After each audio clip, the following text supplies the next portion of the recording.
اعوذ باللہ من الشیطان الرجیم، بسم اللہ الرحمن الرحیم۔ السلام علیکم۔ اللہ تعالیٰ گناہوں کے معاملے میں کچھ تنبیہ کرتے ہیں۔ آئیے آج اس کے بارے میں ہم معلوم کرتے ہیں کہ اللہ رب العزت کیا تنبیہ کرتے ہیں۔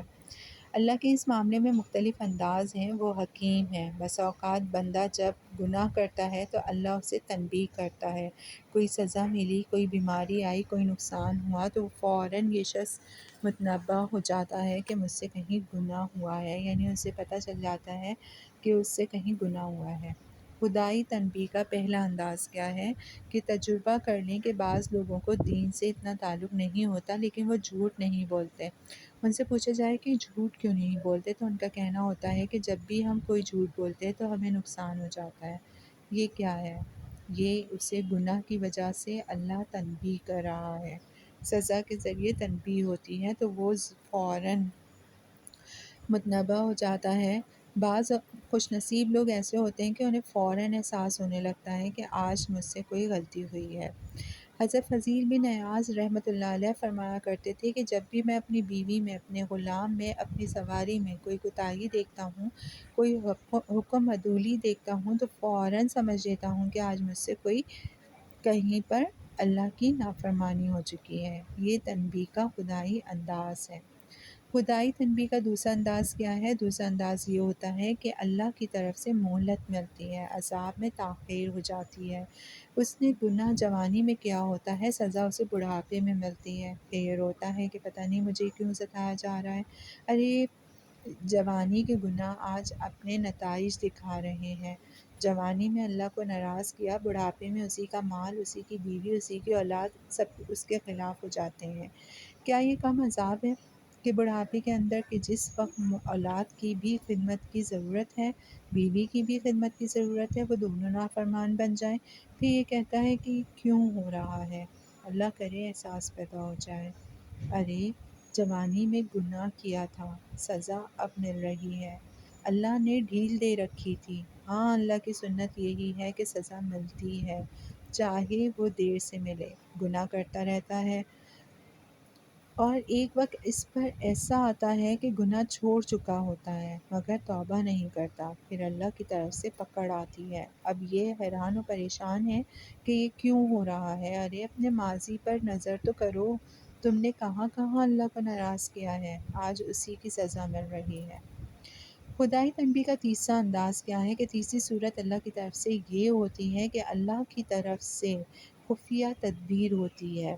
یہ بہت خطرناک ہے، یہ گناہ کر رہا ہے اور اللہ اپنی خفیہ تدبیر چلا رہا ہے۔ جیسے قرآن کریم میں ارشاد ربانی ہے، سورۃ الانعام ہے، اس کی آیت نمبر 44، اس کا ترجمہ یہ ہے کہ پھر جب وہ بھول گئے اس نصیحت کو جو ان کو کی گئی تھی تو کھول دیے ہم نے ان پر دروازے ہر چیز کے۔ یا یہ خوب اللہ کی نافرمانیاں کر رہا ہے اور اللہ کی طرف سے نعمتوں کے دروازے کھل چکے ہیں، عہدے بھی مل رہے ہیں، عزتیں بھی مل رہی ہیں، اولادیں بھی جوان ہیں، کاروبار بھی بہت اچھا ہے، آمدنی بھی بہت اچھی ہو رہی ہے اور منافع بھی روز بروز بڑھتا چلا جا رہا ہے۔ اللہ نے نعمتوں کے دروازے کھول دیے ہیں۔ اب اسے یہ سمجھ نہیں آ رہا کہ اللہ کی نافرمانی کی جائے اور پکڑ نہ ہو، ایسا نہیں ہو سکتا۔ اللہ کی جانب سے پکڑ ضرور ہوتی ہے، ہاں انداز مختلف ہوتے ہیں۔ کبھی تنبیہ ہوتی ہے، کبھی مہلت ملتی ہے اور کبھی اللہ کی طرف سے یہ خفیہ تدبیر چلتی ہے کہ ٹھیک ہے اسے اور چلنے دو، اسے اور مزے اڑانے دو۔ اس لیے یہ معاملہ بہت خطرناک ہے۔ اللہ کی نافرمانی بھی ہو رہی ہے، ناجائز آمدنی کا سلسلہ بھی چل رہا ہے، حرام ذرائع کا استعمال بھی ہو رہا ہے، دوسروں کی دولت کی لوٹ کھسوٹ بھی جاری ہے، بددیانتی بھی کر رہا ہے، غیروں کے حقوق بھی ضائع کر رہا ہے اور پھر بھی نعمتوں کا سلسلہ بڑھتا ہی چلا جا رہا ہے۔ تو غلط فہمی کا شکار نہیں ہونا چاہیے۔ یہی تو اللہ کی طرف سے خفیہ تدبیر ہے۔ اصل میں بہت سے ہم جیسے نادانوں کو غلط فہمی ہو جاتی ہے کہ میں اتنا نیک ہوں، فرمانبردار بننے کی کوشش میں لگا ہوا ہوں، پھر بھی مصائب آ رہے ہیں، اور اللہ کا نافرمان اپنی نافرمانی کے باوجود مزے کر رہا ہے۔ ارے وہ مزے نہیں کر رہا بلکہ وہ تو اللہ کے خفیہ تدبیر کا شکار ہو چکا ہے۔ اس کے ساتھ تو اللہ کا معاملہ بہت خطرناک ہے، وہ قابل رشک نہیں ہے بلکہ اس کا معاملہ اور زیادہ افسوسناک ہے کہ سارے غلط کام کر رہا ہے اور پھر بھی نعمتوں کا سلسلہ بڑھتا ہی چلا جا رہا ہے، تو یہ اللہ کا خفیہ معاملہ ہے۔ ایسے شخص کی جب موت آتی ہے تو اسے سنبھلنے کا موقع بھی نہیں ملتا، اور ہم نے جو اللہ کی فرما برداری شروع کی ہے پھر بھی اللہ ہم پر مصائب بھیجا ہے، تو یہ ہمارے گناہوں کی معافی کے سلسلے میں ہو رہا ہے۔ اس لیے اللہ کی نافرمانی کے نتائج اس دنیاوی زندگی میں آدمی ضرور دیکھتا ہے۔ سب سے بڑا نقصان اسے یہ ہوتا ہے کہ ایسا آدمی احسان فراموش بن جاتا ہے، اللہ کا دیا ہوا رزق کھاتا ہے اور اس کی نعمتوں کی ناقدری کرتا ہے، اللہ کی دی ہوئی چیزیں استعمال کرتا ہے اور اس کے احکامات سے منہ موڑ لیتا ہے۔ ایک نوجوان حضرت ابراہیم ابن ادہم کے پاس آیا اور کہا کہ حضرت، اللہ سے ڈر بھی لگتا ہے لیکن گناہ بھی نہیں چھوٹتے، کوئی ایسی تجویز دے دیں یا کوئی ایسی تدبیر بتا دیں کہ گناہ بھی کرتا رہوں اور اللہ کی پکڑ سے بھی بچ جاؤں۔ اللہ والے بھی بڑے شفیق ہوتے ہیں مخلوق خدا پر۔ تو حضرت ابراہیم ابن ادہم رحمۃ اللہ علیہ نے اس نوجوان کے کندھے پر ہاتھ رکھ کر اسے اپنے قریب کیا اور اس سے فرمایا، بیٹے، چند تجویزیں دیتا ہوں، ان پر عمل کر لو، تمہارا مطلوب تمہیں حاصل ہو جائے گا۔ نوجوان نے کہا، ضرور بتائیں۔ پہلی تجویز۔ آپ نے فرمایا، بیٹے، پہلی تجویز یہ ہے کہ ایسی زندگی گزارو جہاں اللہ نہ دیکھ رہا ہو۔ اس نے کہا، حضرت، یہ تو نہیں ہو سکتا، اس لیے کہ وہ ذات ایسی ہے کہ غفلت کے سارے دروازے اس نے پہلے سے ہی بند کر دیے ہیں۔ آدمی اگر غافل ہو جائے کہ مجھے کوئی نہیں دیکھ رہا ہے تو اللہ نے اسے خبردار کرتے ہوئے فرمایا ہے سورہ فجر کی آیت نمبر 14 میں، اس کا ترجمہ ہے کہ بے شک تیرا رب تو گھات میں لگا ہوا ہے۔ انسان غافل ہوتا ہے کہ میری حرکتوں کو کوئی نہیں جانتا، تو اللہ پاک اسے مخاطب کرتے ہوئے کہتے ہیں سورہ مومن کی آیت نمبر 19 میں ہے کہ وہ جانتا ہے چوری کی نگاہ اور جو کچھ چھپا ہوا ہے سینوں میں۔ ارے اللہ تیری آنکھوں کی خیانت سے بھی واقف ہے اور تیرے دل کی تصویروں سے بھی واقف ہے۔ انسان غافل ہوتا ہے کہ میں کمرے میں اکیلا ہوں، اندھیرے میں اکیلا ہوں، کوئی مجھے نہیں دیکھ رہا۔ اللہ نے اسے خبردار کرتے ہوئے کہا، سورہ الحدید میں آیت نمبر 4 ہے، اس کا ترجمہ ہے کہ اللہ تمہارے ساتھ ہے جہاں کہیں بھی تم ہو۔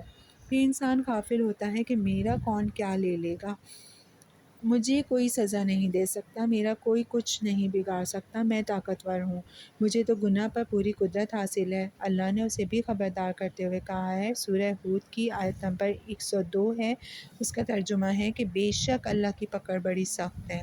پھر مزید خبردار کرتے ہوئے سورہ فجر میں کہا آیت نمبر 13 میں کہ آپ کے رب نے ان پر عذاب کا کوڑا برسایا۔ تو اللہ پاک اپنے عذاب کا کوڑا بھیج دیا کرتے ہیں۔ یہ جو کچھ تمہیں نظر آ رہا ہے یہ تو اس کی ڈیل کا معاملہ ہے، یہ تو اس کی خفیہ تدبیر ہے۔ میرے دوستوں، اب اللہ کے عذاب سے بچنے کے لیے ضروری ہے کہ اللہ کی دی ہوئی نعمتوں کا درست استعمال کریں، انہیں اللہ کی نافرمانی والے کاموں میں استعمال ہونے سے بچائیں۔ اگر اس میں کامیابی نہ ہوئی تو کیا ہوگا کہ اللہ پاک اپنے عذاب کا کوڑا بھیج دیں گے۔ ارے نافرمانی کرنے والوں، جو اللہ دینا جانتا ہے وہ چھیننا بھی جانتا ہے۔ اللہ نے صحت دے رکھی ہے، اسے نافرمانی میں استعمال کر رہے ہیں۔ اللہ نے آنکھیں دے رکھی ہیں اور اللہ تعالیٰ نے ہمیں جو صحت دے رکھی ہے وہ اس سے محروم بھی کر سکتا ہے۔ آنکھیں دے رکھی ہیں تو اللہ اس سے محروم بھی کر سکتا ہے۔ اللہ نے شباب دے رکھا ہے تو نافرمانی کرنے والوں اللہ اسی شباب کے اندر موذی امراض بھی پیدا کر سکتا ہے۔ اللہ نے اولاد دے رکھی ہے تو جو اولاد دے سکتا ہے وہ اسے واپس لینے کی قدرت بھی رکھتا ہے۔ جس اللہ رب العزت نے عزت بھری روزی دے رکھی ہے وہ اس سے محروم بھی کر سکتا ہے۔ جس اللہ نے معاشرے اور سوسائٹی میں عزت والا رکھا ہوا ہے وہی اللہ گھر بیٹھے ذلیل بھی کروا سکتا ہے۔ دوسری تجویز کیا دی تھی؟ حضرت ابراہیم ابن ادہم رحمۃ اللہ علیہ نے فرمایا کہ بیٹے، پھر دوسری تجویز سن لو، ایسا کرو کہ اس اللہ کا کھانا پینا چھوڑ دو، نہ کھاؤ گے نہ اس کی بات ماننا ضروری ہوگی۔ تو اس نے کہا، حضرت، یہ بھی نہیں ہو سکتا، اسی کا کھاتے ہیں اسی کا پیتے ہیں، نہ جانے ایک گھڑی کے اندر اللہ پاک کی عطا کردہ کتنی نعمتیں ہم استعمال کرتے ہیں۔ تیسری تجویز۔